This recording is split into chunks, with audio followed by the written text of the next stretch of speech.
गण गण गणात बोते, गण गण गणात बोते, गण गण गणात बोते, गण गण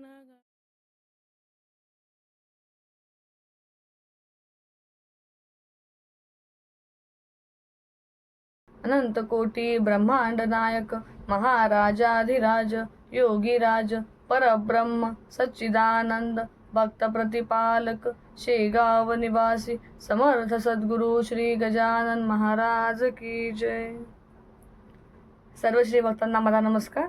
तर आज श्री गजानन महाराज भक्तांची मांदी आई भाग 2 आपण बघतोय. मागील भाग 1 मध्ये आपण यादव गणेश सुभेदार यांच्याबद्दल माहिती बघितली होती आणि आज भाग 2 मध्ये आपण बघतोय वैजापूरच्या साळूबाई यांच्याबद्दल. ही माहिती आपल्याकडे कोठून येते तर श्री दादाश्री म्हणजेच दास भार्गवजी यांच्या चरित्रकोश या पुस्तकातून. सद्गुरू श्री गजानन महाराज यांनी दादाश्रींना माझे सुदामे काय वाऱ्यावर सोडतोस असा संकेत दिला आणि त्यानुसार आजपर्यंत सद्गुरूंच्या अप्रकाशित राहिलेल्या लीला शोधून काढण्याचे कठीण कार्य श्री गजानन महाराज यांनी दास भार्गवजी यांच्याकडून सतत 12 वर्षे संशोधन करून घेतले. दादाश्री यांचे श्री गजानन महाराज चरित्रकोश या पुस्तकाचे लेखन म्हणजे श्री दास भार्गवजी यांच्या हृदयातील सद्गुरूविषयीच्या भक्तीचे, प्रेमाचे व निष्ठेचे यथार्थ दर्शन होय. दास भार्गवजी यांचे श्री गजानन महाराज चरित्रकोश हे पुस्तक प्रकाशित झाले होते, परंतु काही दिवसानंतर त्याचे प्रकाशन हे बंद झाले.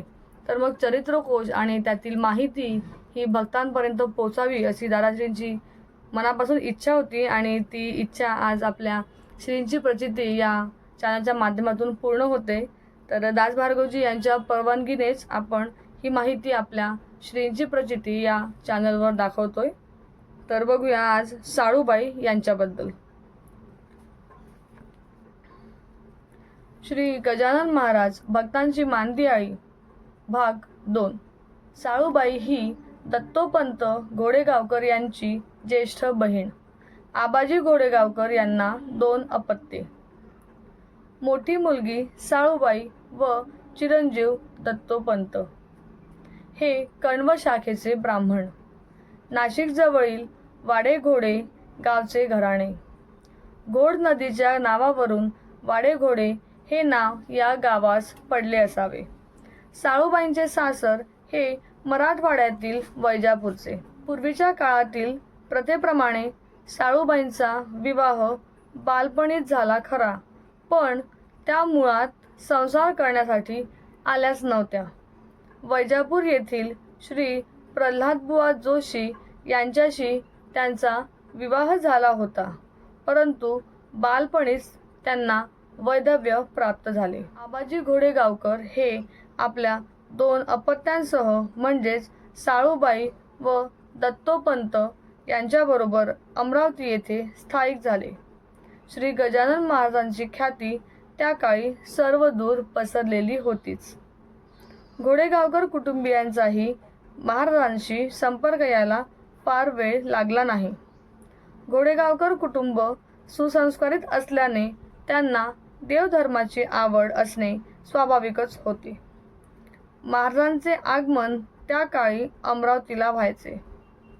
साळूबाईंची महाराजांवर खूपच भक्ती होती.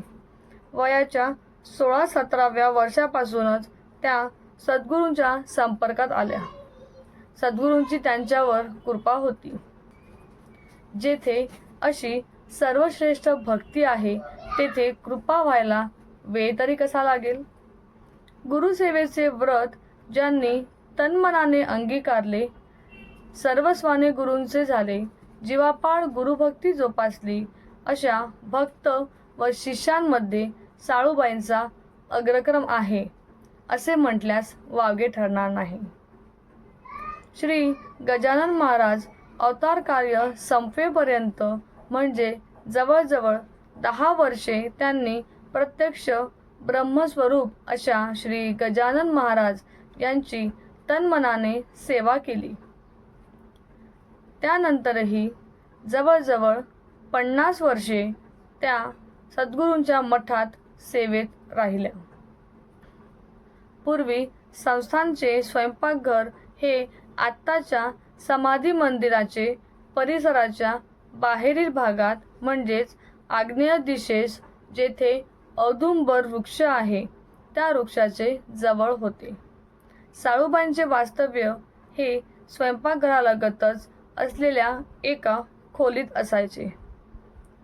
त्यांनी सद्गुरूंच्या आज्ञेचे तंतोतंत पालन केले.